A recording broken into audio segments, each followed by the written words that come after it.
So as South Korea prepares to host a summit between Presidents Donald Trump and Xi Jinping, along with a series of other high-level meetings, the APEC Economic Leaders Week kicked off here today in Gyeongju. For more on this, we're joined today by Christophe Gaudin, Professor of Political Science at Kookmin University. Professor Gaudin, thanks for joining us this morning. Thanks for having me. Hello. So ahead of APEC, President Lee Jae Myung is in Malaysia for the ASEAN Summit, and he's also set to hold a meeting with the Cambodian Prime Minister today. Could you tell us more about the significance of his trip to the region before we go into details about the APEC? Well, first, for the moment, we are navigating in uncharted waters ever since Donald Trump got elected, and also because the international situation as a whole is very uncertain with the situation in Palestine, the situation in Ukraine. So for a middle power like Korea, the first task of the president is to somehow ensure some feeling of normalcy, business as usual, that normal channels of communication are still operating. That's the first thing. The other thing is that the ASEAN is not like the EU, for instance. It is mostly a free trade agreement. The main aim, if not the sole aim of the ASEAN, is to improve trade relations. It is to boost trade between all of its member states. And so in this case, as the South Korean economy is heavily dependent on exports, basically, for its growth. For President Lee, here, the agenda is very straightforward. It is about finding new trading partners in order to make up for the strained relationship we all know about with the U.S. that used to be one of Korea's main trade partners until very recently. Right, and Presidents Donald Trump and Xi Jinping will be here in South Korea this week. What might be on the agenda when they meet in Busan? As always, trade. It's all about the money here. In fact, the situation is relatively simple because they have to come to an agreement. From the U.S. point of view, the U.S. economy is heavily disindustrialized. There are plenty of consumption goods that America doesn't produce anymore. And so to this extent, America needs China.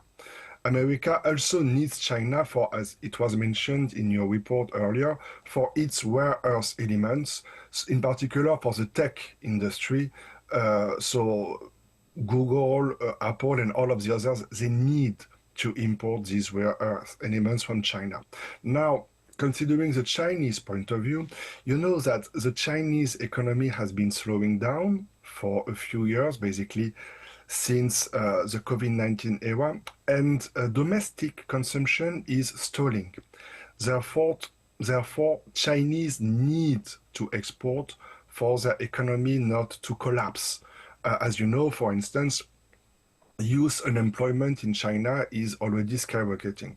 So I don't know how, but China and America have to come to an agreement no matter how much they hate it. And as far as we can tell, and as your report mentioned earlier, they are getting close to an agreement. I assume we can expect reasonably some major announcements to be made at the end of this summit. I think so. Right, we'll have to see if they do reach a final agreement. And Trump's also interested in meeting North Korea's Kim Jong-un during his Asia trip. What's your take on the possibility of a summit between Kim Jong-un and Donald Trump? With Donald Trump and Kim Jong-un, anything is possible. Anything is possible because both are highly unpredictable. No, I am more skeptical about the outcome of a meeting, should such a meeting take place. Because, let's face it, the only thing America is interested in regarding North Korea is denuclearization. The one thing Kim Jong-un and North Korea are never to give up on, it is nuclear weapons. So they may meet, some kind of summit may take place, but I cannot see realistically how they could come to any kind of agreement. What we can expect is what took place in Singapore a few years ago in 2018 or 19. They will meet up, they will shake hands as we are seeing right now in front of cameras, and nothing is to follow. That's the most likely outcome in my opinion. I see. I guess it's very hard to predict if they will meet here in South Korea or during Trump's Asia trip. And ahead of APEC, North Korea sent its Foreign Minister Choi Sun-yi to Russia and Belarus. What might be behind this move?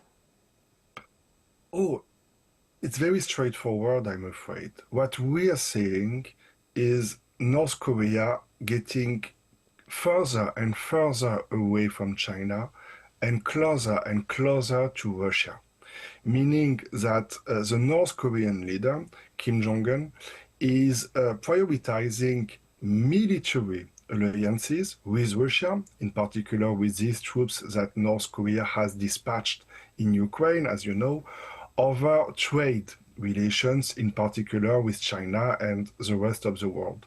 So what we can see now is that Kim Jong-un is moving on to a more and more aggressive approach, and this is why he's posing more and more openly as an ally to Vladimir Putin. Remember that North Korea, is the only foreign power that sent troops to Ukraine in order to support the Russian invasion. So that says a lot, and this part, I'm afraid, from the South Korean point of view, is deeply concerning. Right, that sounds very concerning indeed. All right, Professor Gaudin, thank you so much for your insight today. We appreciate it. Thanks for having me.